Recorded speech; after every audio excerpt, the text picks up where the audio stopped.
Hello, everybody. How are you doing? How are you doing? This is S. Anthony Thomas. This is the S. Anthony Says podcast. This is episode number 272. Thank you for coming back. I appreciate you, and I appreciate you more than you know. Thank you very much.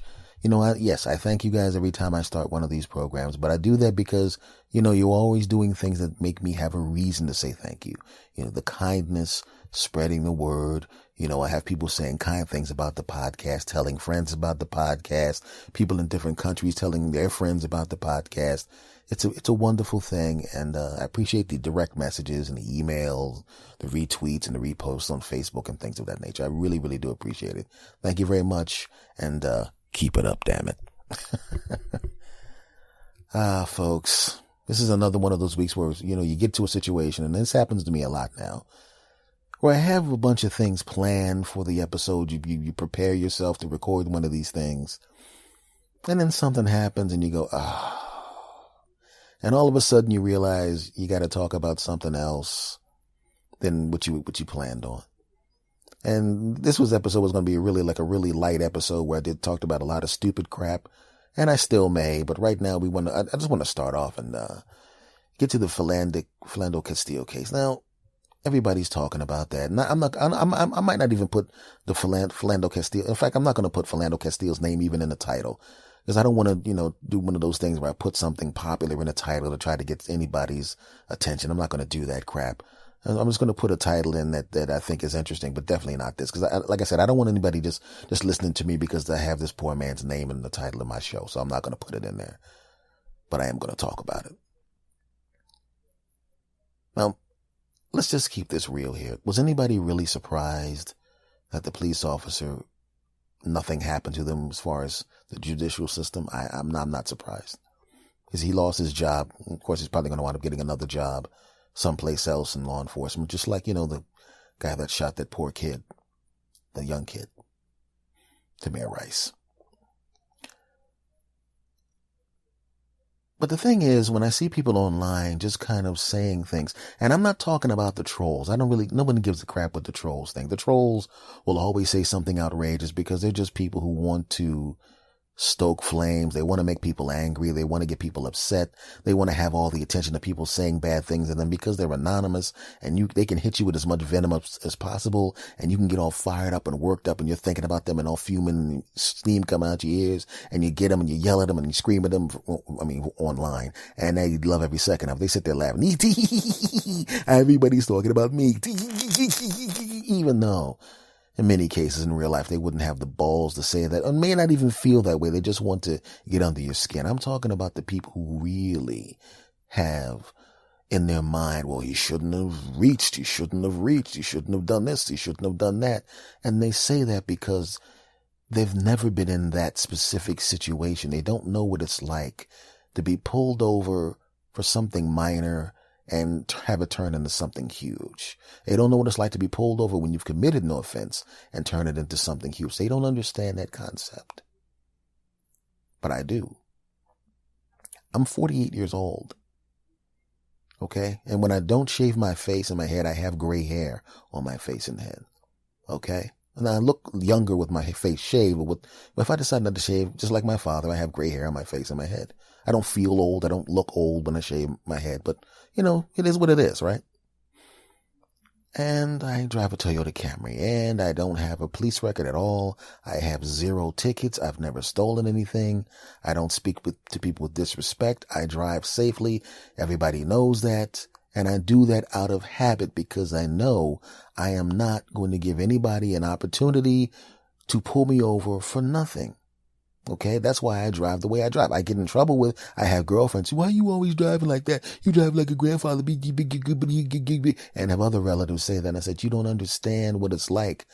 How many times, especially when I lived in Los Angeles in the 90s when I was in my early 20s, what it was like to get pulled over all the time, knowing that each time you get pulled over, keep in mind, I told you how I drive. I drive at the speed limit. I stop at the stop signs. You always use my turn signal. Hell, I'm not even kidding when I say this. I use my turn signal in the parking lot. I'm not kidding. I use my turn signal sometimes in parking garages, just out of habit. It's not like I consciously do it, but when I make a turn, my hand just turns a turn signal. So you can't tell me I made an illegal lane change. You can't tell me I was speeding. You can't tell me I didn't stop at a stop sign. You can't say any of those things, the kind of things that would get you pulled over. And my car's in good working condition. So there's nothing wrong with it. I know this, and I keep my stuff that way for a reason, because when you get pulled over all the time, you have to be on point. You have to have your driver's license. You have to have your registration. You have to have it all on point. And I have my name on my car, title, and my name on the driver's, my registration is all 100% legit. So there is literally zero reasons to pull me over. None. Yet it's happened a whole bunch of times. Now, when it happens and you know you've committed no offense, you realize and you know now that the reason you got pulled over was this person just wanted to pull you over and you had committed no offense. So right now you already are feeling uncomfortable because at the very minimum, you could wind up having to pay a ticket or having to fight a ticket that you didn't deserve, which is basically what's the difference between that and having someone take $100 or $200 or $300 out of your wallet when you're walking down the street, or your purse when you're walking down the street? There is no difference because you didn't do anything and that person, boom, took it. Or you can get your ass whipped, or you can wind up like Philando Castile with bullets in you. It's the feeling that you get when you get pulled over, when you know you didn't commit an offense. And when it happens again and again and again and again and again, and someone it does not happen to acts like it's not a big deal and insinuates that maybe you're lying, or maybe if anything happens to you that you deserve it, there's a bit of a slow burning outrage. You see it online. Oh, he probably reached, he got it, he did this, he reached. My last time I was pulled over was actually not that long ago. I talked about it on my podcast, how upset I was by it. I didn't let this guy know I was upset, but I was upset. He couldn't tell. The police officer literally pulled me over for no reason, right? Now keep in mind, if you've been listening to me, I have a high definition dash cam in my window. So you can't say I was speeding. You can't say I didn't stop at a stop sign. You can't say I was hostile to you, because it's all being recorded. Exactly. Right? So you can, and didn't I see you around? There's no reason to say to me, didn't I see you around? Didn't I see you someplace? Am I familiar with you? There's no reason to come up there with that look of anger on your face, automatically being antagonistic to me. There's no reason for that, because I didn't do anything. Now, one of the things I always do is when I'm driving, I take my wallet out of my back pocket and I put it into the middle section of the car. You know, that holder between the passenger seat and the driver's seat. I usually don't carry a lot of stuff in there, but the only thing in there is usually my wires, my phone or whatever. And I put my wallet in there because I don't want my ass cheek to get numbers sitting on the damn wallet. Now, as I sit there, the police officer goes, and did not see you from around and didn't get, implying that, okay, criminal, did not see you around. He's already hostile. I just literally just rolled down the windows and I'm sitting there with my flashers on, letting him know that I noticed that he's going to pull me over and then I'm not going to take off. And then I turn off the car, kinda. I still have the battery on because I'm recording. I don't care if the battery goes a little dead. It's not going to go dead from 5 or 10 minutes of being on. And didn't you, and don't I know you from someplace? Do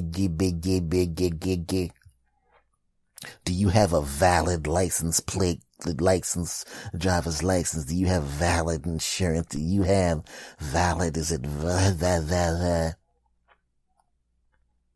So I say, yeah, actually, everything I have is legit. I have a valid license. I have a valid, my registration, everything's on point, but it's in my wallet and my wallet is in here. Is it okay if I get that? Yeah, I guess that'll be okay. He's got his hand on his gun.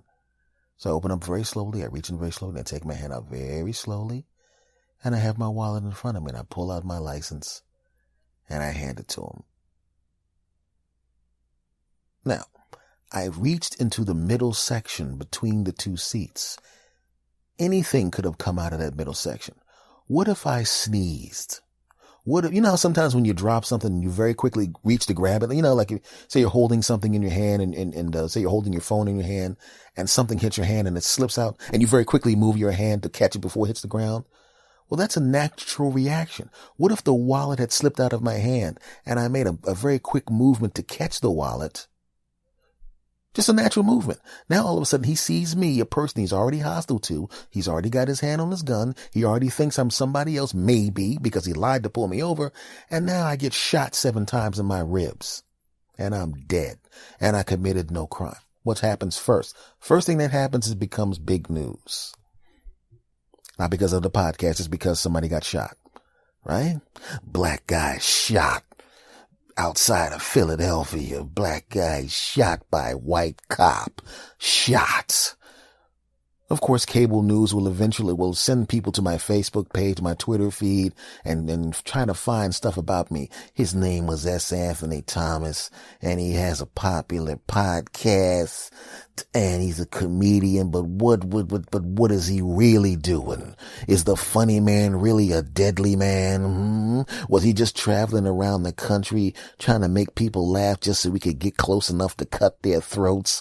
Funny man of death, next on cable news where we like to lie about shit. Right? But I know my life and I've lived my life a certain way. Now, if I had any kind of criminal, see, look at him. He's a funny man, but it wasn't so funny back in this date when this thing happened, when he had a cigarette once and he put the cigarette out on the ground and apparently was real near a car. So basically he's trying to make somebody's car blow up. Funny man to car exploder. I knew it. But if you actually went to my Facebook feed, my Twitter feed, any of my websites, you talk to anybody that knows me, you talk to my friends, talk to my ex-girlfriends, talk to my family, they'd have nothing bad to say about me. And you'd find nothing bad in no matter how deep you dug, because I'm not a bad person. And because I'm not a bad person, what would happen? They would realize, oh, he ain't got no dirt on him because he didn't do it. He's have any traffic tickets? No. Speeding tickets? No. Been arrested? No. Good God. What about his grades in school? He had good grades? Oh, God. Look at, you have any old tapes of him doing stuff on TV and radio? Let's listen to it. It was actually funny. He didn't do anything. Let's listen to every episode of his podcast. Just funny stuff, nothing inflammatory and some good stories. Damn. Yeah. This is not going to fit our narrative. Did the president say anything outrageous? Of course he did. They run with that. Run with that. As you know, that's how it would go. Right? If Philando Castile had been a criminal, man, it would have been, look at him. I knew it. Get him. He deserved it. But he wasn't. From all accounts, he was a good dude. And now from all accounts, I'm a good dude. But like I said, had that wallet slipped out of my hand and I made that quick move to catch it, I'd have wound up with a bunch of bullets in my ass and I would have been dead. And my uncle who was in the car with me would have also been dead. And I'm 48 years old driving a Toyota Camry.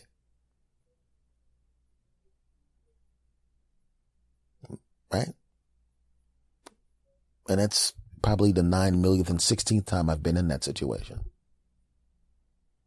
So when you watch this video of this guy getting shot for doing nothing for the most part, nothing, I shouldn't even say for the most part, doing nothing but doing what he's supposed to do.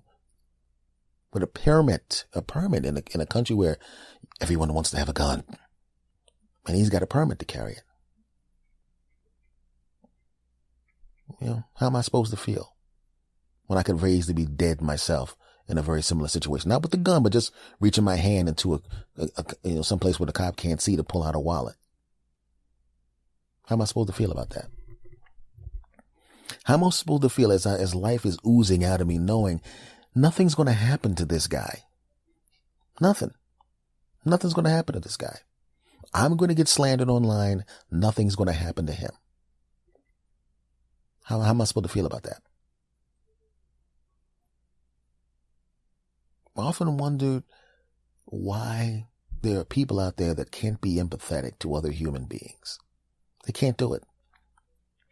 And it's a shame. And it's going to happen again and again and again and again. And there's going to be more hashtags. Because like I said, a few weeks ago, they could have been hashtag S. Anthony Thomas real easy. But nothing would have happened to the person that did it to me. How am I supposed to feel about that? So that's why people are annoyed and outraged by the story, because we've all been in situations. Many of us, I should say, be in situations where that could have very, very easily have been us. Very, very easily have been us. Just imagine, you go someplace and you find out that a store that you went all the time, the ceiling fan fell down and smashed into the table where you were sitting, and the person who was sitting there got his head cut off, and he was sitting at the table at a time you would normally would be sitting there, and you know damn well if everything had worked out the way it normally did, that would have been you with your head cut off. You would feel really uneasy for a while, like, good God, that could have been me. Oh my God, my wife or my husband or my kids or whatever, they would have been upset and crying and all that kind of stuff. There would have been a permanent hole in my family that can't be filled, because you can't replace anybody. Everybody's unique. You can't do it. Oh man, that could have been me. That could have been me. That could have been me. That could have been me. Oh my goodness, that could have been me. Well, that's what people of color feel like when they get pulled over after seeing people get killed that look just like them in exactly the same situation that they're in, and they go home alive this time, and they're thinking, good Lord, when you see the Philando Castile case, that could have easily have been me. Easily have been me. Oh, could have been me, could have been me, could have been me, could have been me. Except the could have been me, could have been me, could have been me, could have been me doesn't just happen one time. It happens a lot. And it's happened to me dozens upon dozens upon dozens of times. So when I see that, and when a lot of people see that, it's not just a news story to us. We literally can see ourselves in that situation.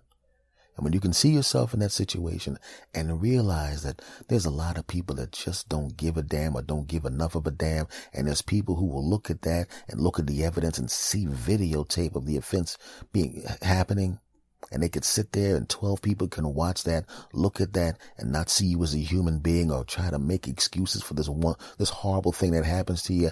How is that supposed to make you feel? We got a lot of work to do, my friends, as a society. We got a lot of work to do. A whole lot of work to do.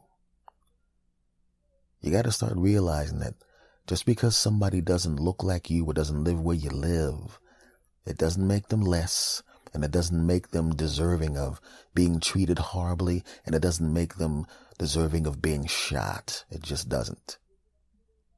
Ask yourself how you would feel if that person that got shot on the news was your husband, your son, you, someone you care about, or someone you know, and 12 people watched a video of it, got all the evidence of it, and said, the person that did that thing that's very, very obvious, very, very obviously wrong, they didn't think enough of my loved one, or me if you're in that situation and it happened to you and somehow you survived. They didn't think enough of you or your loved one or the person you care about or whatever, or the person that you know. They didn't think enough of them to think that their life was valuable enough to punish the person who took it or tried to take it.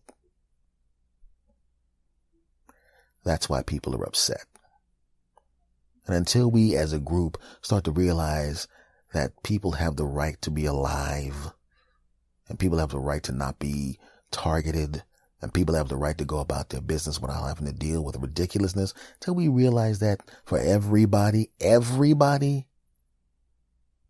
going to have this problem. Now, what I would say to the people on these juries and the people that make these comments about how, well, he shouldn't have done this, he shouldn't have done that. Don't you realize that in many cases, minorities and the poor are nothing more than canaries in a coal mine? Don't you realize that? There was a lot of people that didn't pay attention to the AIDS virus because it didn't affect, quote, mainstream groups, and then it did, and oh shit, now you care. When it starts affecting you or people near you, then you care. Right? No one cares about these drug epidemics or this or that because it's over there. But then it gets closer to you. Then all of a sudden, oh shit. Then the people care when it starts to affect them. A wise person would try to solve the problem while it's over there to stop it. Ask yourself a question. If there is a culture of people in power given carte blanche to just shoot people because they're scared or because they can get away with it and they know nothing's going to happen to them, do you really think they're going to stop at black dudes? Really? Really? You really think they're going to stop there? You going to think they're going to stop at minorities? Really? You don't think when your child or you are having a bad day and you're not used to dealing with this situation, you're not used to these things happening, and you become outraged and you start mouthing off to the wrong person who has that authority and is pretty much sure that even if they shoot you, nothing's going to happen, and you just get out of the car. I'm outraged by the fact that you did that, and you start poking them in the chest and they start to try to put handcuffs on you and you jerk away and bow, bow, bow, bow, bow, bow. But maybe in this case you survive it, but you're damaged permanently. And you're sitting there on the news complaining about what happened. And you're going to sue them and you're going to this, that, and the other. And then what happens? Not guilty on all counts. How does that feel? Horrible. Now, I want to just say this in closing. I don't wish that crap on anybody. I don't want anybody to have to do that. And I know the majority of police officers, and keep in mind, I actually have friends on the force and childhood friends are on the force. You'd be surprised how many people on the force that I actually know, not in one specific city, but in general around the different areas. And this is nothing I haven't said to their faces. And they all agree with me. They're like, look, I don't do that shit. So I just go up to the car, I just do my job. I ain't trying to shoot anybody. I ain't, none of them has shot anybody or didn't deserve to get shot, like somebody shooting at them or something like that. So I know the majority of police officers that I run across are cool. I get it. But quite frankly, even the most hardcore person, it's not about the police officers doing their job right. Nobody's mad at them because the police officers doing their job right, they don't pull you over. They have no contact with you. Why? You didn't do anything. The only time they come into contact with you is to help you, which is what they're paid to do and what a lot of them want to do. What most of them want to do. But all of the ones that I know want to do. They like helping people. There's a calling for the people that I know who are police officers and people in law enforcement. It's a calling in them. They were like that when they were kids. So you kind of knew they were going to be doing something like this. But when you have people that are doing it wrong, when you got people that are doing it wrong, you got to punish the people that are doing it wrong. You got to do it. Because if you don't punish the people that are doing it wrong, you basically tell them that they're not doing it wrong. And they're doing it wrong. Oh yeah, well, what about black on black crime? Do you really think that if a black guy shoots another black guy on video, where it is video of him actually doing it, and it's video of the guy getting shot, not doing anything to fight him or to antagonize him. He's just being shot because the other guy's mad or scared. You really think 12 people on a jury anywhere are going to go, well, not guilty? Hell no. Don't be stupid. We know what the deal is here. So in closing, my friends, I just want to say this. Let's just have empathy and be fair to everybody. I know that in the audience that I'm talking to, I'm basically preaching to the choir. I know who my audience is. I know I got a bunch of cool people in my audience and I'm just venting right now and you're listening to me vent. And I'm pretty sure you all, if not probably the overwhelming majority, probably 99.9% agree with me. And to those that don't, what's wrong with you, you dumb bastards? Anyway. But you know what I'm saying. I mean, we got to just be empathetic, my friends. We got to realize that everybody has a right to live and go home to their kids and, the pursuit of happiness and to have a nice bullet-free existence, right? You agree with me, don't you? Of course you do. Segment over. Hey, this is segment 2. Let's talk about more black guy stuff, huh? Hey guys, listen to this. Dig this. This is just one of those really weird things that happens that a lot of people don't notice. And it happens to me. And it was kind of weird when I was younger, but as an older person, not only does it not bother me, it actually amuses me. And, I talked before about when I would do shows in a place called Lancaster, PA, which is about an hour and a half outside, maybe 70 miles outside of my hometown of Philadelphia. And I would go places and there would always be this weird feeling of being looked at by people because, there's not a lot of black guys there. And it's really weird. But the thing is, when you leave a big city, you kind of expect that. Sometimes you go to a small town, you kind of expect that. Sometimes it's hostile and sometimes it's not, but you're pretty much expecting it there. You know what I mean? It's like if you go into a place and it's a kennel and there's a lot of dogs there, you go into the SPCA or whatever, and you're looking for dogs and you hear a lot of dogs barking. If a dog barks out of nowhere, it doesn't shock you because you're in there looking for a dog. If you go into a supermarket, you're not shocked to see ice cream there. If you go into an auto dealership, you're not shocked to see cars there. You're going there, you're expecting that. And sometimes when I go out of town, out of a big city, whatever big city I happen to be living in that period of my life, if I go into a small town that doesn't have a lot of black people there, I expect to get weird looks. Sometimes I expect to see a little bit of hostility, not like super duper hostile, but you could tell they don't necessarily want you there. Or if they want you there, they want you there for a shorter period of time as possible and want you to get the hell out of there. I get it. It sucks, but I get it. But I was outside of Philadelphia, and I'm not talking about way outside of Philadelphia. I'm talking about blocks outside of Philadelphia. I was on my way to visit a relative, and because my uncle's funeral is this Monday, so I went down to Philly, the Philly area to run some errands and to get some stuff. Like I said, the funeral's Monday, and there's some other things that have to be done. So as I already know, Monday's gonna fucking suck. Cause we already did the body viewing, at the funeral home. So, I already saw my uncle's body and, yeah. So I'm running some errands for that. They're going to have the wake at his wife's house, my aunt's house. And I went and dropped off I went to get some sodas and some other things because I know people are going to come over there. They want to visit her and everybody wants to get together and you know what I'm saying. So I said, okay, let me get some bread. So we got to get some stuff. So let me get some bread. And I go, well, I'll just get the bread when I'm closer to Philadelphia. So I go to this bank that's close to Philadelphia. Now, it's in a ritzy area because the store I needed to go to was in a ritzy area. It's not a ritzy store. It just happens to be there. I go to the bank and it's a bank that's in an area. And I go in there and it's like I said, it's more of an upscale area. So it's, and then, there's not a lot of people that look like me there. There are some, but not a lot. And so I go into the bank. Half the tellers are black. The lady who's a security guard, she's black. I walk in, 80% of the customers aren't. But when I walk in, nobody looks at me weird. Nobody gives me any hostility. Nobody gives a crap. In fact, everybody's, hey, what's going on? Everybody's talkative, happy, cool. Everything's great. Everything's fantastic. Great. Everything's cool and wonderful and great and cool and great. And everybody's laughing and joking and having a good time.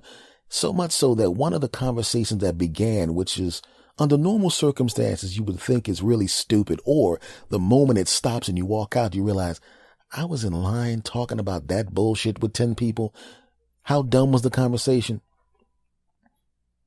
When people ask you, hey, nice weather we're having, and you're going, why don't you just say hi? It's like, just say, hey, what's going on? I'd rather have that be the icebreaker than something dumb like, hey, good weather we're having here, right? Just stop it. This was even dumber than that. A discussion broke out. And I'm not even kidding. This is, sometimes I'll tell a story, but I'll add wackiness to the story to make it a little funnier, to make it a little more engaging. This is not me doing that. We actually, as I'm waiting in line, because the ATM machines were down because the guy from the Brinks truck was there and he was doing something to both of the machines at the same time. I'm going, can't you work on, I didn't say it to him. I was thinking, can't you work on one machine let people use it. And then when you're finished fixing or doing whatever you do to that machine, you go to the next one and then we all can move over to that one. But that would have been too cool. That would have made sense. I digress. So here's the dumbass conversation that broke out in the bank. And they drew me into it. Which gum from your childhood held its flavor the longest? Yes, that's what everyone was talking about. Highly intelligent, respected, professional people, such as myself and the rest of the people there. We were actually going in, oh, that gum, please, that gum don't taste like anything. When on my day, we had a gum called Juicy Double, and Juicy Double was the kind of flavor, oh yeah, well, I had Doublemint, and Doublemint, yeah, well, the gum I like was a gum called Chukamungu, and it tasted like, oh yeah, well, that gum sucks, because I had Gobble the Booby gum, and that gum tasted like, right? And I'm going, please, God, don't draw me into this. Please don't draw me into this. Please. Hey, buddy, what gum was your favorite? And I couldn't even remember any gums' names. And I was like, spearmint gum. I don't know. Get that out of here. That's not as good as Belugu Jungungu. That gum's the best. Doublemint. But then someone goes, what about juicy fruit? And I finally had to chime in. I said, hey, they shouldn't call it juicy fruit. They should call it too juicy fruit, because you chew that crap twice and the flavor's gone. The whole damn bank starts laughing. I'm literally like, everybody that was in the conversation was laughing their ass off. People that weren't in the conversation were laughing their ass off. At that moment, I then go up to the teller, continue my business, and I'm walking out while there's about 50 people in the bank laughing because I said too juicy fruit, because you last two chews. And I'm walking out and I'm getting called too juicy fruit. Hey there, bye-bye, too juicy fruit. And I'm going, let me get out of here before this name sticks. I'm getting called too juicy fruit as I walk out. Somebody's walking in going, looking at me like, too juicy fruit? What the hell did you do in there? I'm like, hey, it's a story about gum. Don't judge me, person who's just walking into the bank. F you. So I leave that bank and I drive down the street. Now, I'm now 6 blocks away, still the same neighborhood, 6 blocks away. I go into a place, and there's a place, I'm not going to say the name of the place, and I don't want the people, because it wasn't a bad experience, it was just a weird experience. I'm not going to say the name of the place, but I was getting, it was a Mexican food, and I was getting this burrito, right? I walk into the place. Once again, this is an area where there are black people, just not a lot of black people. There are some, just not a lot. Some, just not a lot. And I walk into the place, and the tables are kind of full, and it's like mostly white folks, you know. And I walk in, and these are like some of these are yuppies, some of these are millennials, some of these, you know, a couple of older people, a couple of people my age, a couple of people older than that. But you know, so I walk in, a couple of the people behind the people behind the counter. I think of the 6 people behind the counter, 4 of them were black, okay, but no one in the customers were not black except for me as I walk in. And as I'm walking down the aisle, I'm noticing now this place is a pretty big restaurant. I mean, for the type of restaurant that it is. So I'm seeing, just like it was about the amount of people that was in the bank, maybe the amount of people, there was like 50, 60 people in the bank. I think in this restaurant, it might have been 45 or so, because a couple of the tables were empty. And I'm walking in, and there are people, it's like I can feel eyes on me. You know, it was like those lasers beams in the Mission Impossible movie. You have to get through these lasers to get the diamond. And they're all kind of on me, right? And then the people behind the counter who are also black were also looking at me, except it was a different thing. The people in the customers were looking at me like, hey, there's a black guy here and he doesn't work here. That's interesting. I didn't detect hostility. Nobody was afraid. Nobody was angry. Nobody wanted me to leave, but they were kind of curious. Like, hey, that's interesting. I don't see a lot of black guys in here. And the people behind the counter were like, hey, I'm actually looking from this side of the counter out into the room where the customers are, and I'm seeing a black guy. Usually when I look out over the customers and I look into that area of the restaurant, I see another black guy. It's usually just my reflection in that window over there. This is pretty interesting. So I'm ordering my burrito, and the people behind the counter who are also black are like way too happy that I'm there. You know what I'm saying? It's like, I was like, I ordered, yo man, hey sir, what would you like on your burrito? Yeah, I would like to get a grilled chicken and a wheat. Not a problem, huh? I got your grilled chicken for you. Yeah, I hooked that up for you. And I'm getting the ingredients put on my thing, and I can see that they're like putting it on more joyously. Like, yeah, it is. I'm giving this to somebody that looks like me. Ha. You want some guacamole? I got your guacamole for you. Bah, ha, ha. Telling me a story about each ingredient. This guacamole was made and these salsa was made at the doctor, and these beans was personally brewed and this stuff. They're giving me a story, and they're like really happy that I'm there. And I look over my back, and there's still people kind of looking at me. Now, how are they looking at me? And you're probably going, well, you sure they weren't hostile? They weren't hostile. It was one of those things where I was getting looked at, and I've lived in Hollywood. I lived in Hollywood for the 90s. I don't know if you've ever run into a celebrity. I'm not talking like a big giant celebrity, but somebody that had a show that was a hit before you were old enough to watch that show. Okay, imagine a celebrity like that. The show was a big hit a long time ago. The person was a big deal a long time ago. Not somebody that you're necessarily a fan of, but you know who they are. You have no interest in getting their autograph. You're just surprised to be seeing them because you saw them on television a long time ago. And you're curious, hey, that's the guy from Whoop-de-Whoop, right? It was kind of like that. Obviously, I'm not a celebrity, but it was like, hey, I'm curious. Hey, all right, that's interesting over there. And I'm walking through, and they're all kind of looking at me, and I'm getting my burrito, and the people behind there kind of giving it. It was funny that the people behind the counter that made the burrito were looking at me like, yeah, hook that burrito up for you real good. Yeah, we gave you the special. That's a black guy burrito. We put some extra because you're black and we're black and we don't normally see a lot of black people. We hooked that burrito up. I'm sitting there in the back of my mind, I'm going, I appreciate that, but that's kind of, you should probably just, make everyone's burrito just good no matter what, I noticed you put a little extra guacamole on there, but I'm, in the back of my mind, I'm thinking, well, what about you went into a restaurant and you ordered a burrito or something like that? And, there was white guys behind the counter and, the whole place was full of black people and the white guy gave you extra guacamole and extra stuff just because you were a rare person of their color in the place, I was thinking about that from the other perspective. I was like, that's, it's kind of, it's kind of cool, but it's kind of weird because I feel kind of bad because I know that, I've been places also in that situation where it's like, I know I got exactly what I was supposed to be getting based on what the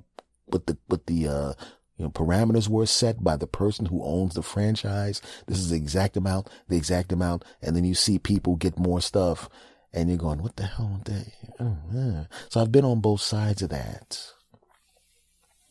In fact, I've been on the bad side of that on many occasions where I see somebody else's hamburger hooked up better than mine. Come to think of it, I'm glad they hooked my burrito up better than everybody else's. Yeah, I got extra guacamole, you bastards. What do you think of that shit? While you're looking at me, take a look at my butt, 'cause you can kiss it, 'cause my burrito's better than your punk ass burritos. I got extra guac, punks. A little extra salsa. It's right. And the cute black chick behind the counter winked at me. It wasn't it wasn't one of those I want to date you winks, unfortunately. It was one of those, hey, you're cute and I'm cute and we're both black. You can't have any sex with me, but I want to acknowledge the fact that I'm glad you're here. And there was a very platonic blink and wink towards me because even in my delusions, I couldn't act like it was something else. And believe me, I wanted to make it that, but it wasn't. Now I'm kind of depressed, but that's okay. I've got extra guac on my damn burrito, so F everybody. So I get my burrito, and I'm walking out. And they're all still kind of taking sneaking peeks at me. I'm waiting for one of them phones to come up so they can go, there was a black guy in the place today.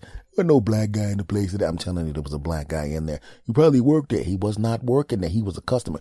Ain't no black customers going in there. I mean, you only get like 6 black customers a year in that place. And you tell me this year is going to be 7. I'm telling you, it's going to be 7 this year. I don't believe you, man. I filmed them. You ain't filmed no black guy in that place. I don't believe you. I'm telling you. Hold on a second. Let me go into my photos, videos. Let me scroll. There it is. Black dude in the place. There it is right there. Oh my God, there was a black dude in that place. That's pretty cool. Yeah, that's pretty cool. I wish I was there to see the black guy. Every time I go in, there's no black dudes to look at. This is ridiculous, man. I think I would go there more often because I feel really stupid. And how come you get to see the black people when they go there? Do you have some kind of special thing where you get to see all the black people that go to this restaurant? That's ridiculous, man. I've only seen like one black person. I've been going to that restaurant for 7 years and I only seen like one black person. I mean, that wasn't working there. This is ridiculous, man. How come I don't get to see the black people? Hey, man, you're just not lucky like me. That part didn't happen. So I'm walking out and I'm looking at my burrito and I'm trying to kind of roll my bag up because I don't want people to know that my burrito's hooked up a little more.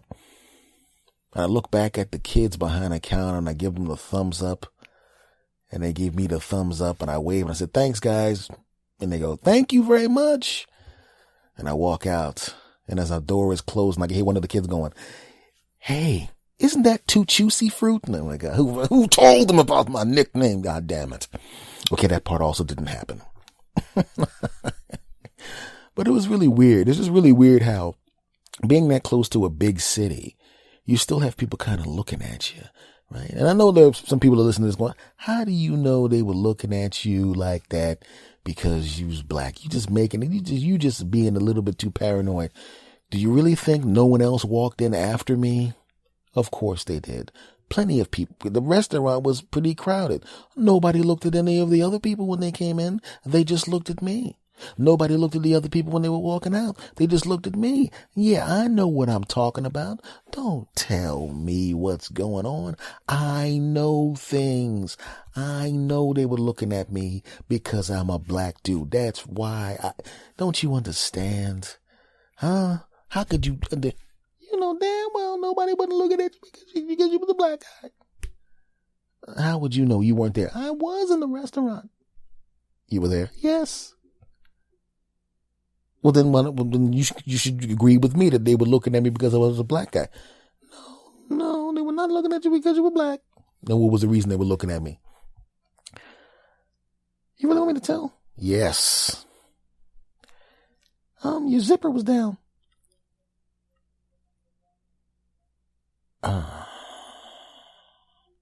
My zipper was open. Yeah.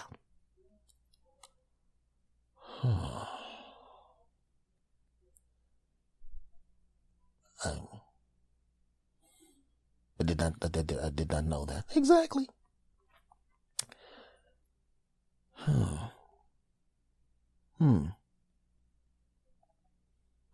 Did you not notice that people were pointing to your crotch? Yeah, they kind of were pointing to my crotch, but I just thought they were pointing because they were impressed by the beauty of it.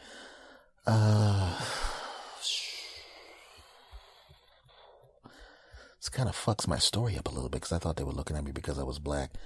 Yeah, it does kind of mess your story up. Oh, wow. Yeah, I'm feeling kind of stupid now. Yeah. Oh, wait, maybe I don't feel stupid. Maybe that's why that cute chick gave me the extra guacamole. Did you just say chick? Yeah, I'm trying to sound more masculine. You mean sexist? You're right, I shouldn't have said chick. That's why the cute black lady, more like it, that's why the cute black lady gave me the extra guac.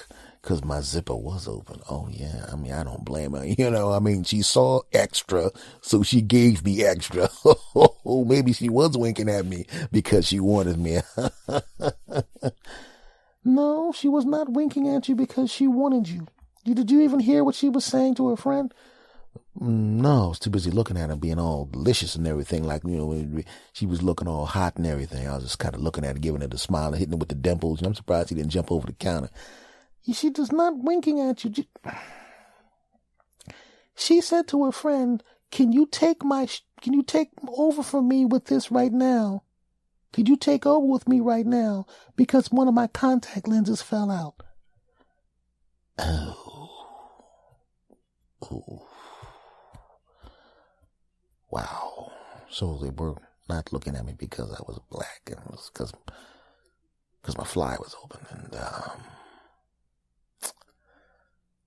now I find out that the pretty black lady was not winking at me. She just lost one of her contacts. Wow. This trip is not as eventful as I thought. Yeah. Well, wait. Okay, well, maybe she wasn't winking at me, but I did get extra guac. Now, try to explain that, you high voice punk. You really want me to do this to you? Yeah. See if you got an explanation for that. I do have an explanation for that.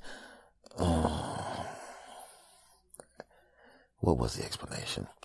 The lady that wouldn't take over for her said, no, I can't take over for you right now. It's only a couple of more minutes. And she said to her, whatever you do, make sure you give the right amount of guacamole to people, because sometimes you don't give enough, and sometimes you give too much. And then she looked back at her and dipped in with a whole lot of guacamole and threw it on angrily. She was basically just giving you more guacamole to piss off the lady that wouldn't take over for her.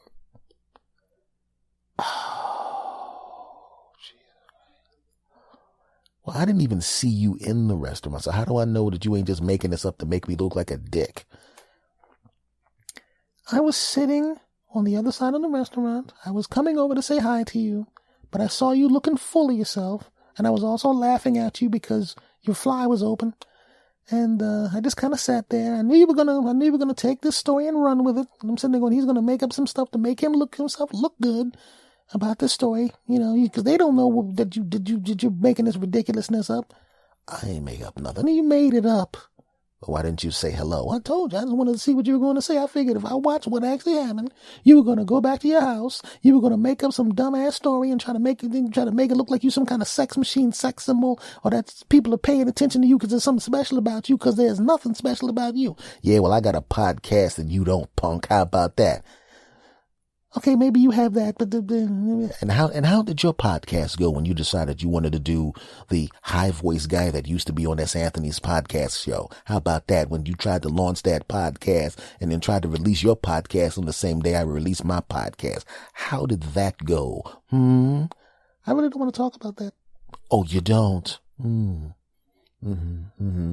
Now, I don't talk about how many downloads and people listen to me, but you've seen the stats and you know exactly how many people listen. So we're just going to keep that between us. But let me ask you a question, Mr.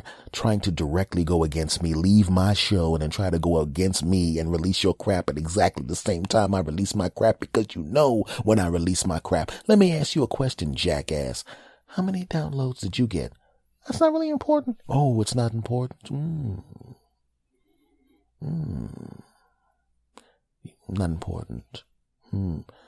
People that say it's not important say that for two reasons. One, it really isn't important to them. Or two, they don't want to say. Now, I don't say what my numbers are because it's really not important to me, because I don't want it to be about that. But you also know that I actually have people listening. And I noticed it on your phone on the desk right there. You actually have your podcatcher opened up, and it says stats on it. Give me the phone. It's my property. You should not touch it. This is my house. Shut up. Let me scroll up here. Downloads this week. 0. Really? You've been doing your podcast for all that time, and it says total downloads 0. Do you realize that there should be at least 5 or 6 people that accidentally stumble across that shit, and you don't even have that? Let's just get back to you with the restaurant. No, jackass. I was about to end the damn segment. You the one that decided to come in here and try to make me look like a douche. Look, people, who you going to believe here? Okay, you're going to believe me, your friend who's been doing this podcast almost 4 years, who's been there giving you good news, making you laugh and saying some wonderful, inspirational and some good stories, or this jackass over here. Personally, I don't think my fly was down. They were looking at me not only because I'm a black dude, but because I'm super sexy. Right? And that woman did give me extra guac because of my cuteness, damn it. And in fact, I think they were looking at me when I walked out of the restaurant because of my delicious buttocks. What do you think of that? I'm starting to think maybe all that time you talking about never taking illegal drugs, you might have taken some today. Get out. Jackass. Look, folks, fuck him. All I'm saying is they looked at me because I was black. The chick flirted with me and threw in some extra guac. And they looked at me when I was walking out because I got a cute butt. That's all I'm saying. I don't care what his punk ass is saying. You believe me, damn it. My name is on the show and what I say goes. Fuck him. Because at least that's what I'm going with. You know, because it makes, the way it was before, it makes me feel better. You know, if he was right, then I would look kind of like a dupe. You know, I think I better end this segment. Anyway, folks, segment over. All right, folks, this has been episode number 272 of the S. Anthony Says podcast. And I want to thank you guys for sticking with me and going through. I know this episode started off, the first long-ass segment was a lot more serious than I normally am. But, you know, like I said in that other episode, the thing's going to be a little bit different. I'm still going to push in a lot of stupid jokes and crap. That's going to be primarily what I do. But, you know, just giving you a heads up that things are going to be a little bit different from now on. And as it turns out, nobody left. All you weirdos stayed with me. So thank you for that. This is it. Show's over. Show's over, damn it. We made it. Let's run. We broke the tape. Yay. Happy Father's Day to everybody. Happy Father's Day to my father in Florida. Happy Father's Day to everybody out there. And before I go, I just want to say, of course, please feel free and to let your friends know about the show, recommend the show, give it a 1,600-star review on iTunes or whatever podcatcher you're listening to this on. Follow the social media. My social media is on Twitter. It's at S. Anthony Thomas. My name for me, for the show is at S. Anthony Says. This show can be heard on Stitcher Radio, TuneIn Radio, iTunes, iHeartRadio. I'm everywhere, man. The home base for the podcast is santhonysays.podbean.com. And if you have any questions, comments, show topics, or declarations of love, please send them to talktosanthony@gmail.com. TALKTO, and then of course my name, santhony@gmail.com. You bastards. Folks, thank you very, very much. Much love to every last one of you weirdos. Thank you for sticking with me and being as cool as you've always been. I really, really do appreciate it. And on the count of 3, I'm going to say goodbye the way I always say goodbye. And apparently you actually say it out loud with me, which at first I thought was weird, but now I think it's endearing and cool. Haha. So let's do it. Are you ready? On the count of 3. 1, 2, 3. S. Anthony out.